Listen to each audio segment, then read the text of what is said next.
Pokemon Masters, Birdkeepertoby here.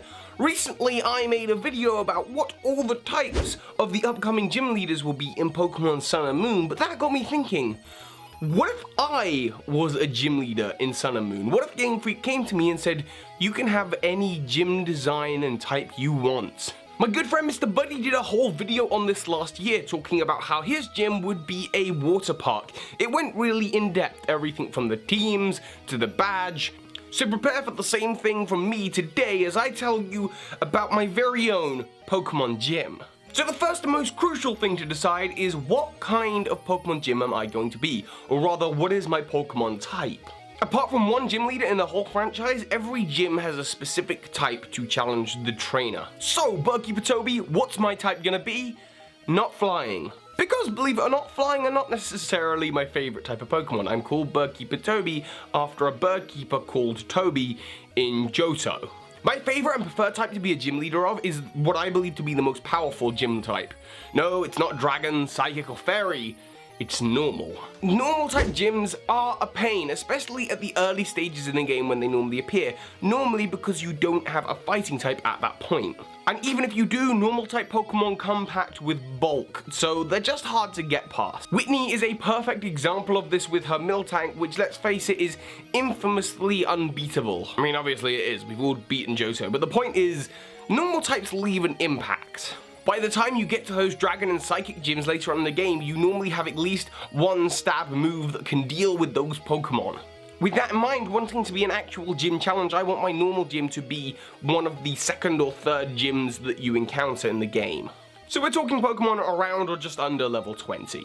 So the next thing is the theme and the trainers of the gym. So when it comes to the theme, just keep in mind several keywords. Lazy, sleepy, surprise, expect the unexpected. These are the things I have in mind going into creating my gym. Let's talk about the gym trainers. There will be 5 of them and they all have Pokemon relating to the main theme. We're talking Jigglypuff, Slakoth, Munchlax, and Spinder. And for the 5th trainer, they're going to have a normal flying type, Swablu. This is so I can give at least one of them the line, you know the gym leader used to be a Birdkeeper too. I want all of these Pokemon to have moves that would apply status conditions or do odd things and maybe tricky berries to deal with as well. I really want the gym challengers to think, how do I get out of this one? The gym itself is going to be designed as the Lazy Forest. We're talking about the autumn tree colors from Ecruteak City, in a gym where the same room repeats over and over again, except with a different gym trainer, just like the Lost Woods from A Legend of Zelda. But rather than there being one correct path you can go, there's going to be 2 or 3 to make it easier, and of course it's going to be very, very small. The idea though, of course, is if the trainer goes through the wrong door, the wrong part of the woods, they'll enter back to the beginning of the gym. When the gym trainers finally reach the end, they're going to find me, the gym leader, asleep in a hammock. This, like the lazy, sleepy Pokemon of my gym, is reflective of my own personality.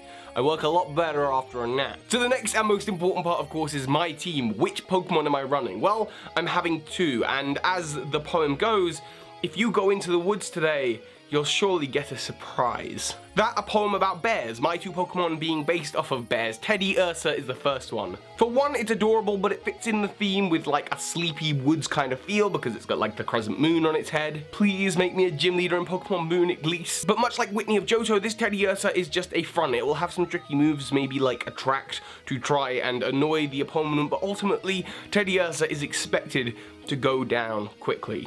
Then of course I bring out my big boss. My ace Pokemon of the gym, probably residing somewhere around the level 20 mark, and my favorite Pokemon of all time, Snorlax. As I say, reflective of my own personality, food loving and napping is just what I do best. Snorlax is just my favorite, a big cuddly bear. Snorlax's high HP and stab normal type moves at this point in the game are gonna be very tricky for my challenger to deal with. They're gonna have to overlevel the Pokemon. And I mean, you thought that Whitney's Miltank was difficult because it had Milk Drink, it could restore its own health.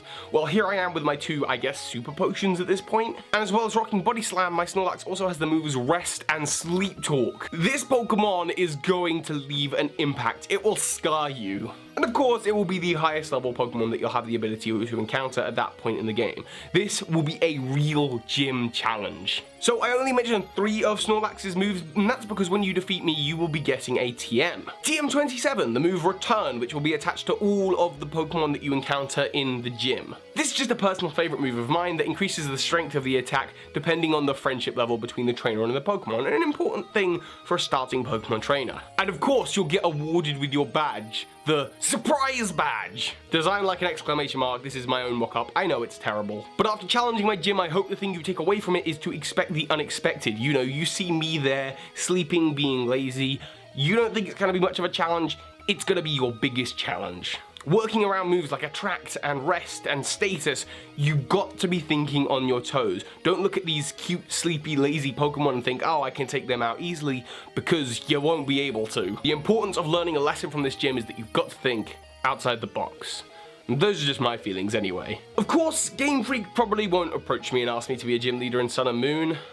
They might approach you though, so why don't you let me know about your individual gym in the comments, or of course, make a video of your own. And if this is maybe your first video, be sure to hit the like and the subscribe.